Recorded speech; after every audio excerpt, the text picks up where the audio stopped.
beautiful people. My name is Karlina Veras, also known as Princess Karlina, the warrior writer.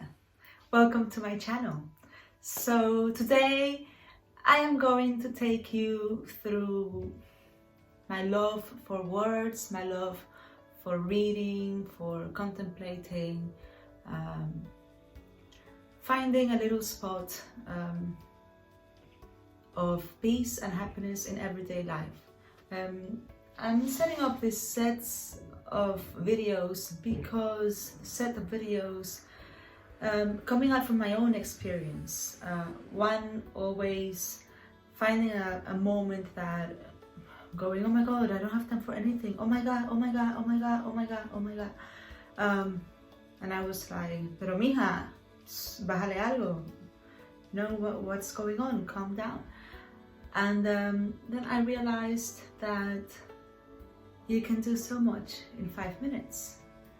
Another one was also when I've come across so many people that say to me, you know what, I just don't have time to read, I just don't. And I was like, say what?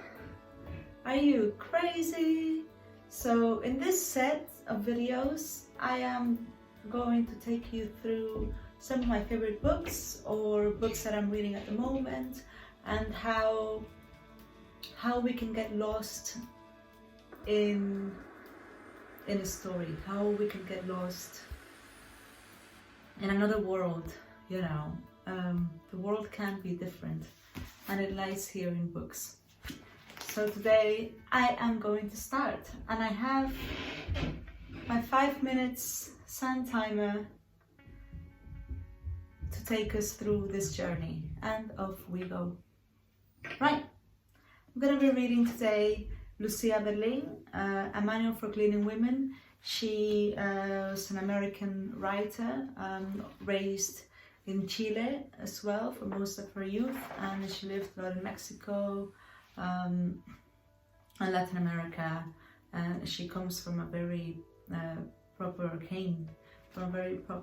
working class, in parts, you know, working class, but when she grew up relatively privileged in Chile. And this collection of short stories kind of take you through that journey. And she is beautiful. She is an amazing inspiration for me, because how she writes, you know, how she plays with her life and not her life. Most of her stories is in the genre of was out of fiction that I also explore in my own writing. And I love that, you know, I love that, going into parallel universes here and somewhere. So I'm gonna read some of it for you. All right. So, Angel's Laundromat. A tall old Indian in faded Levi's and fine sunny belt. His hair was white and long, knotted with raspberry yarn at his neck. The strange thing was that for a year or so, we were always at Angel's at the same time, but not at the same times. I mean, some other days I'd go at 7 on a Monday, or maybe at 6:30 on a Friday evening, and he would already be there. Mrs. Armitage had been different, although she was old too. That was in New York, at the San Juan Laundry on 15th Street. Puerto Ricans. Suds overflowing onto the floor. I was a young mother and washed diapers on Thursday mornings. She lived above me in 4C. One morning at the laundry, she gave me a key and I took it. She said that if I didn't see her on Thursdays, it meant she was dead, and would I please go find her body. That was a terrible thing to ask of someone. Also, then I had to do my laundry on Thursdays. She died on a Monday, and I never went back to the San Juan. The supper found her. I don't know how.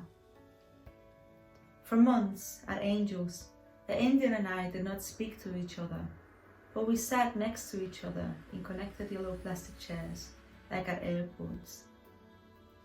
They skidded in the ripped linoleum and the sound hurt your teeth. He used to sit there sipping Jim Beam, looking at my hands. Not directly, but in the mirror across from us, above the Speed Queen washers. At first, it didn't bother me. An old Indian staring at my hands through the dirty mirror, between yellowing ironing 150 adults and orange day glows, serenity flames. God grant me the serenity to accept the things I cannot change. But then I began to wonder if he had something about hands. It made me nervous, him watching me smoke and blow my nose, leaf through magazines years old. Lady Bird Johnson going down the rapids. Finally, he got me staring at my hands. I saw him almost grin because he caught me staring at my own hands. For the first time our eyes met in the mirror, beneath "Don't overload the machines." There was panic in my eyes. I looked into my own eyes and back down at my hands, horrid age spots, 2 scars, un-Indian, nervous, lonely hands. I could only see children and men and gardens in my hands. His hands that day, the day I noticed mine, were on each taut blue thigh. Most of the time they shook badly and he just let them shake in his lap. But that day he was holding them still.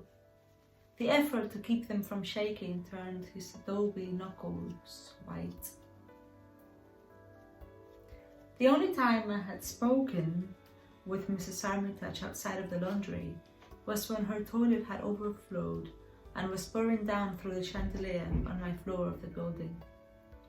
The lights were still burning while the water splashed rainbows through them. She gripped at my arms with her cold, dying hand and said, "It's a miracle, isn't it?" And there you have it, 5 minutes of A Manual for Cleaning Women, Lucia, Berlin.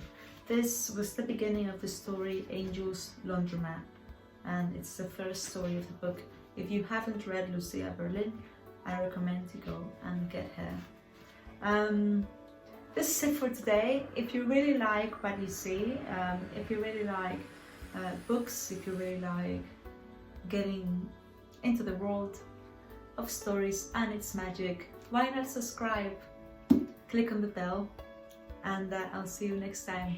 Sending you lots of praise, of goodwill. Hasta pronto.